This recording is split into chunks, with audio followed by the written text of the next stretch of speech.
Hey, happy Thrive Thursday, Success and Fulfillment Circle family. I'm so excited to be here with you guys today and to share some more training tips that I think you guys are going to find really helpful. And today, one of the things that I'm addressing that I think that you guys will find pretty interesting, because we have talked about these different levels and stages that we go through sometimes. But the one that I really want to address today is the plateau. So the plateau, I think we all understand what I mean by that when we're talking about, we're moving up, we've got all these levels of success and achievements and things are great. And then they just kind of flatline. We're just at this consistent space. We might still be doing the things that are keeping us at this space so that we don't decline, but we've plateaued. We are trying to see if there's a next level or what we want to go to, but we might feel stuck in this, like I say, this plateau, this flat line. And really, that's where we find, I would say, most people end up kind of sitting at this plateau, right? In our industry and in other industries, I think that that's very common. One of the things that I had learned in some of these Tony Robbins trainings that I had done where it applies to this is that that's where we get a lot of like the people that dabble in our industries too, right? These what I mean by dabble is like this, things are fun, things are exciting, business is good, but then they kind of rein it in and kind of move back and don't move to those next levels, or don't kind of elevate themselves to elevate their business, whatever that means for them and their particular industry. And that's why we do these different training videos as well. This is just one example of how you continue to elevate your life and business, right? So that you don't get stagnant. But it doesn't mean that we don't still go through these plateau levels and end up kind of at this stagnant space where we're trying to find what's next. So what comes next after we've gone up and then we've just plateaued and stopped here? Well, at that next level is the level of mastery. And one of the things that I learned, like I said, in one of these Tony Robbins trainings that I had done, is about these three different levels of mastery, basically. These three different categories of mastery, if you will.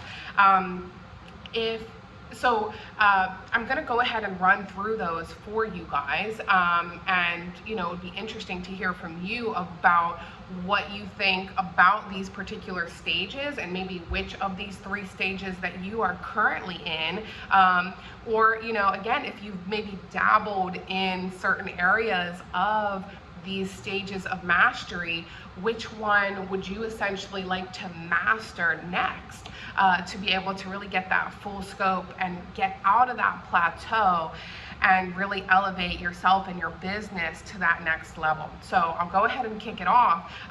But that first stage of mastery is that cognitive mastery. So your understanding of your industry and your business.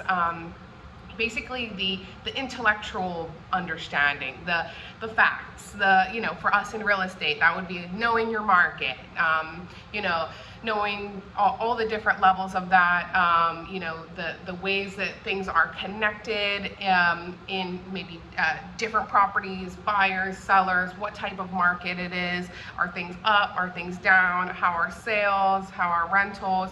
That's really the cognitive mastery of things, really mastering your understanding of it on the intellectual side, which again is always evolving and growing. So to master that does not mean that you've mastered it and that's the end of it. We don't ever have to talk about it again. Absolutely not. That is, again, these are things that we have to continue to grow and develop our understanding of over time, and continue to educate ourselves more, read more, whether that's different articles or just, again, keeping yourself very involved in your market.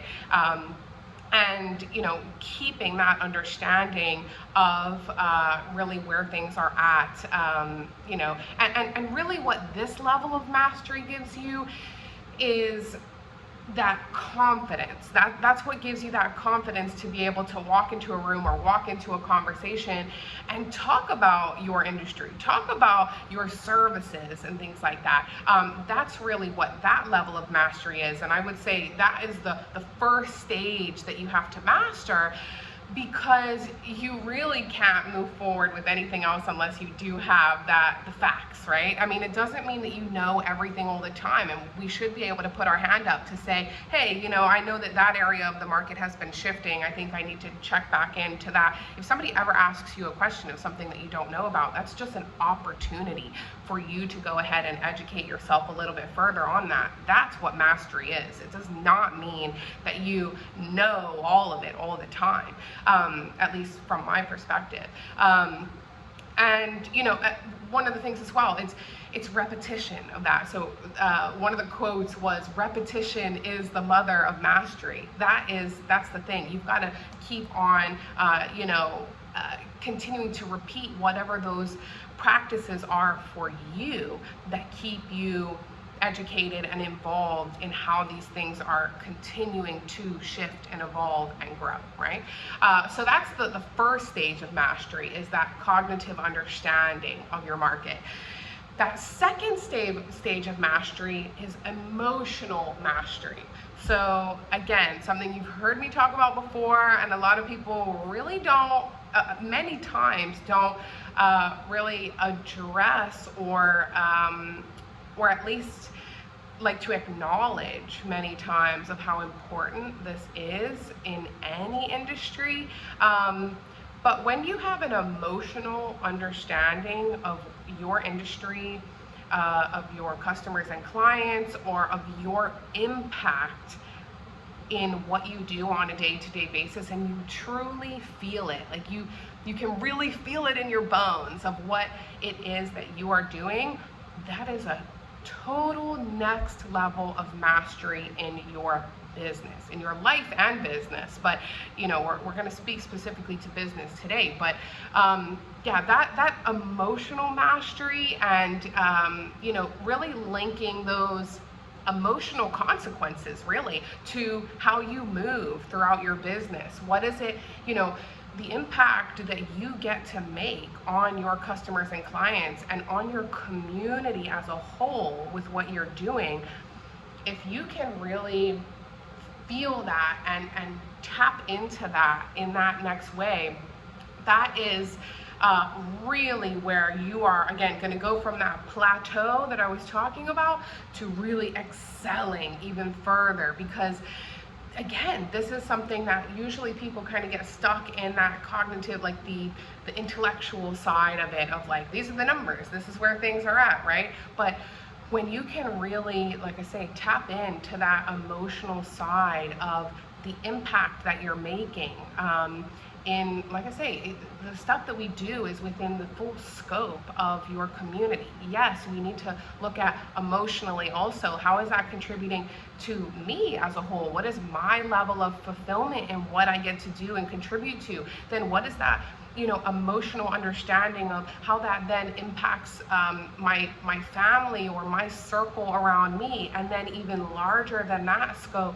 is, how is that affecting my community? And essentially then you expand from there, and the world as a whole, once you start putting additional things out there. But I'm not trying to overwhelm you with that, but it all starts with that first understanding of that emotional mastery of, how do I feel about how I show up every day in my industry, with my customers and clients, with everything that I am doing and putting forward,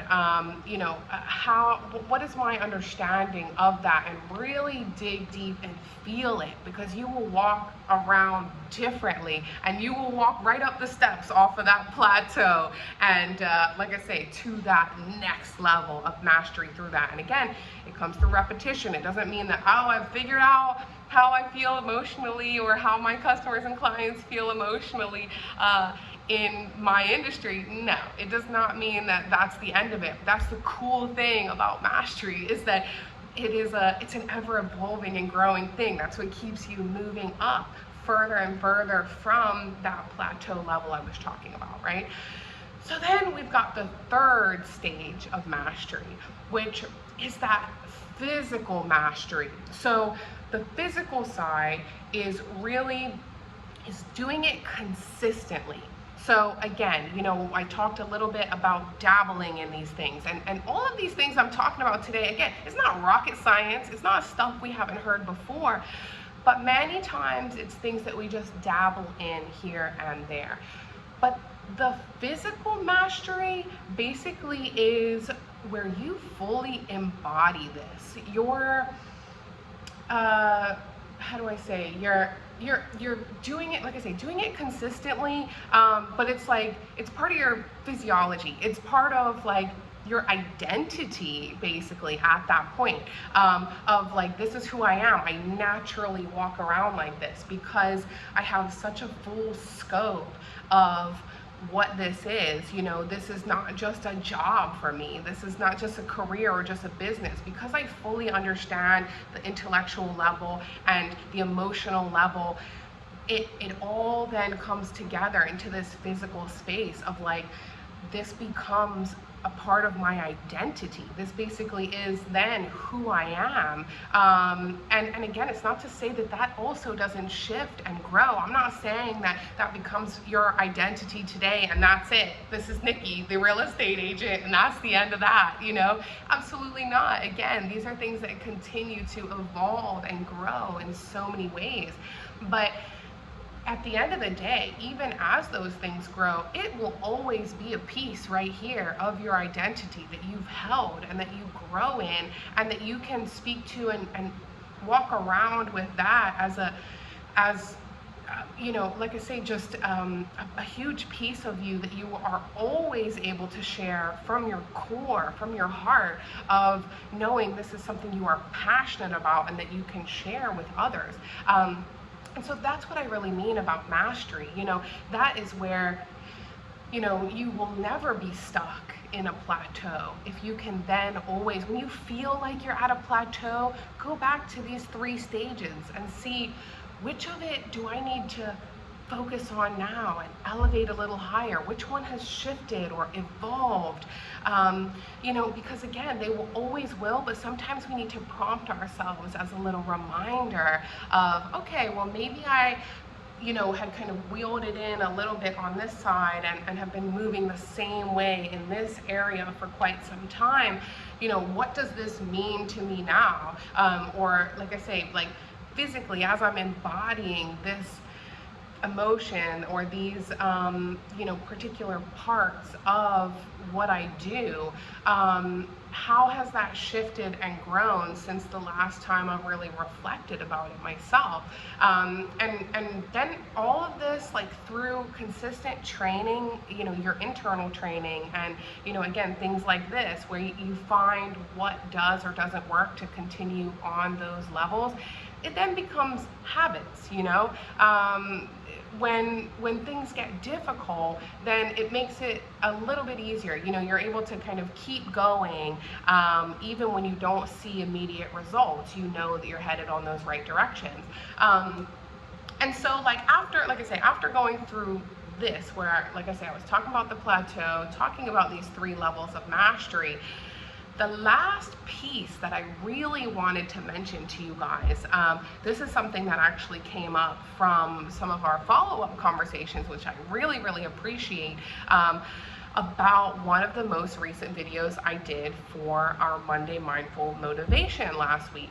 And that is where, one of the things that I addressed had to do with discipline. And a very fun conversation, I found it a very enlightening conversation, was the difference in how we see discipline and what discipline actually means to us. And this is where I would love you guys' feedback from this, actually, is I would love for you guys to put in the comments or let me know in our one-on-ones, what is discipline to you? what is your definition of discipline? Because that is what is going to take you through these stages of mastery. It's your version of discipline, and I do believe that there are certain levels of that for each of us that's a little bit different. But when we can really dive into what discipline means for us, I think that then gives us this different level of accountability to say, you know, maybe where some of us have areas where we know we could use some more assistance or things like that, or know, like I say, you know, what are our skill sets and what aren't. These are things we've been through before. But at the end of the day, we have to have certain systems in place of knowing what disciplines basically work best for us. So it was funny, after that conversation, I actually went and looked up online the actual like Oxford Dictionary definition of discipline. And it's funny how in my mind, like I say, I have like a particular definition of what I see discipline is for my day-to-day life. But at the end of the day, online, when you look, discipline really just means obeying particular rules and standards. So again, it's kind of simple, like obeying particular rules and standards. I say that because discipline can mean like when we were kids and our parents needed to discipline us for not obeying certain rules that they put in place, right? Discipline can mean a variety of things in that. But we're looking at personal self-discipline, right? And I thought that was interesting because one word that I think really reflects pretty quickly when I look at that when it comes to discipline is the word difficult. More so discipline meaning this is what you need to have and need to know you need to be disciplined around when things get difficult. And it's really obeying your own rules and standards when things get difficult. So again, you know, I know that we all have, I believe that we do have a little bit of different definitions here and there of what discipline specifically looks like for us.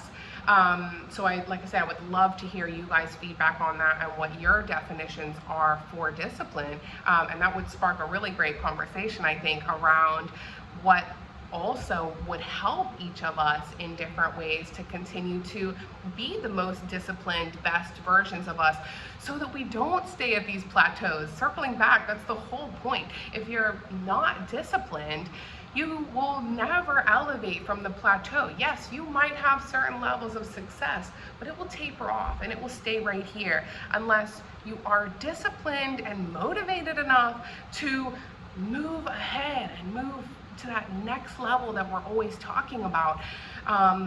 So, you know, when things get hard, how are you staying disciplined, maybe around your routines or around your goals and things like that? Like I said, I would love to hear that from you guys and to continue that conversation a little bit further in our one-on-ones, just to elaborate around that a little bit more. And otherwise, I hope you guys found this helpful around kind of getting out of the plateau and moving forward with those levels of mastery. So again, look forward to you guys' feedback. Look forward to catching up more in our one-on-ones, and I hope you enjoy the rest of your week. Okay, have a good one. Wishing you continued peace and progress.